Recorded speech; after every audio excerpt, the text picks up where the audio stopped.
Hello मित्रांनो, तुमचं एकदा स्वागत आहे पुन्हा एका सिरीजमध्ये जी मी मागे स्टार्ट केली होती.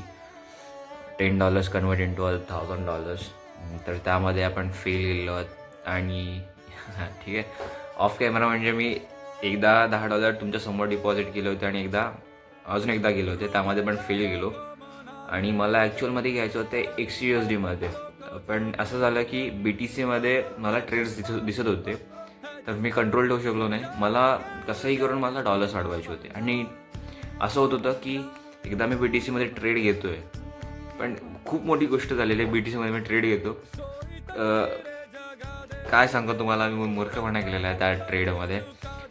मी प्रॉपर ॲनालिसिस केला नव्हता. मला समोर दिसतोय की मी ॲक्च्युअलमध्ये करेक्ट ट्रेड करतोय, माझं स्ट्रॅटजी करेक्ट आहे. पण नंतर मोठा टाईम म्हणजे वीकली मंथलीवरती शिफ्ट झालो. त्यानंतर कळलं की मी काहीतरी चूक करतो आहे. त्यानंतर मी परत एकदा चार्ट रिसेट केल्यानंतर समजलं की अरे, मी ज्या साईडला ट्रेड घेतोय तो ट्रेंडच चुकीचा आहे.